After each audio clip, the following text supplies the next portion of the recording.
Kuja mu makoperative bifise akamaro kanini cane.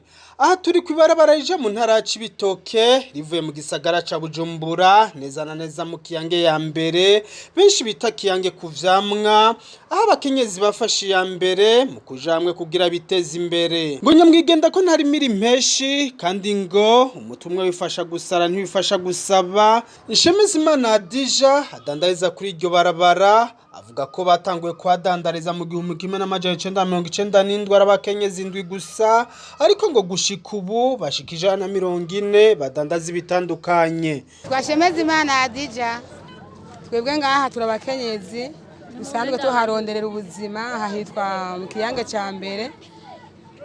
Dusanzwe turi koperative twagiye hamwe turabakenyezi dushika 140 dukorera hamwe hama tugira koperative.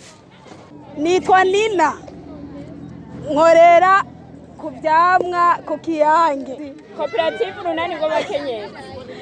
Nanje nitwaisha nkaba ndandariza ku vyamwa Kiyange ya mbere ngaha kuri Aeroport Kiyange ku vyamwa.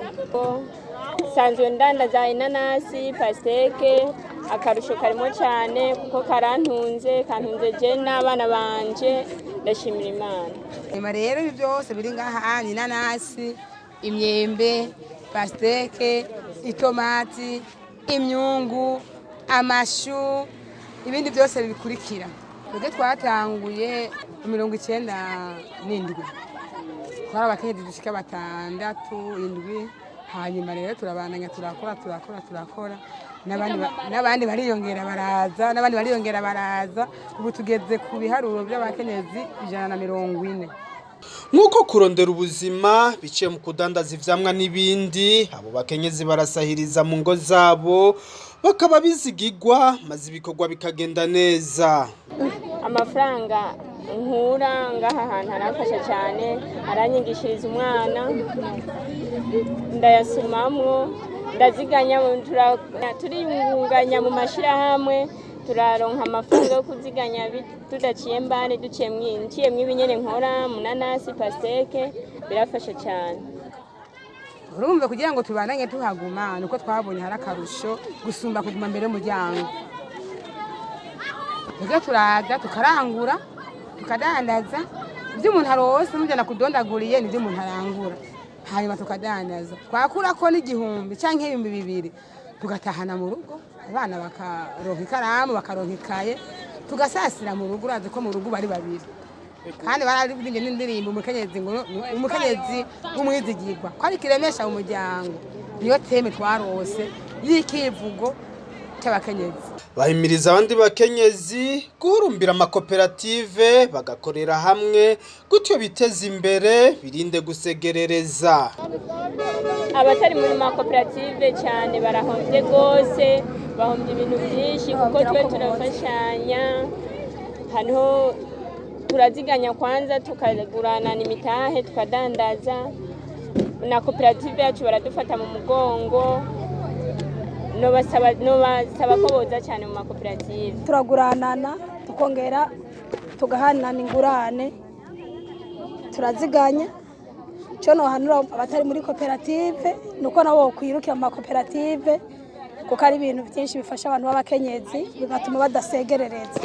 Dufate turafite umunsi twese tuhurira ko umwe mwiyinga tugakotiza rero amafaranga shaduha umwe ukeneye umutahe tukamuha kuyo mugaba dusabye kandi tuyamuhaye n'amezi 2 ashaduha amahera twamuhaye n'inyungu ntoyi itavuna kuko turi bato na twebwe mba turafashanya. Niyo nyungu twabonye wari kuza gusaba umuntu muri quartier aho gate ntari kinguru mfite mugabo uwo munsi twagize ko tuzasiyonga ndarondera 50 nkayaronka narondera 200 nkabironka ubwo nyene cyandana inyungu yabyo. Akamunotera abandi bakenyezi atari muri koperative bataramenya akamaro kuba hamwe n'abandi.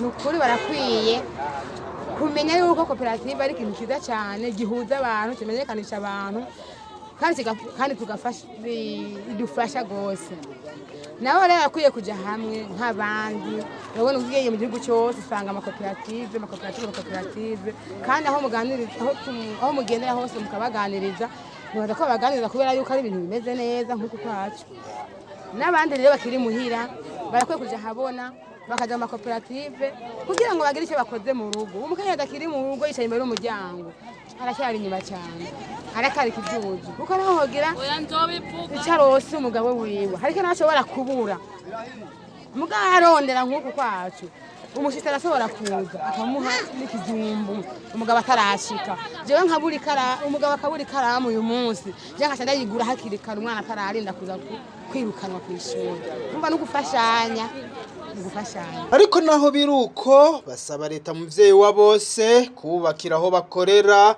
kuko nga kenshi izuba rironona ivyamwa intambamye twe tubona nakazuba urabona twe tudandaza ibintu ivyamwa bisaba nk'ahantu mu gatutu twosaba nka leta y'u Burundi bwacu ko ariyo yatwibarutse yuko yodufasha basi bakatwubakira n'igihema hejuru kugira ivyamwa bive kuzuba urabona twe tudandaza ibintu byinshi bitandukanye imyembe pasteke inanasi ibyo ni ibintu bidakundana n'izuba ego twa dusaba nk'imfashanyo nyene yuko bo twubakira kugira ibyo tudandaza bije mu gatutu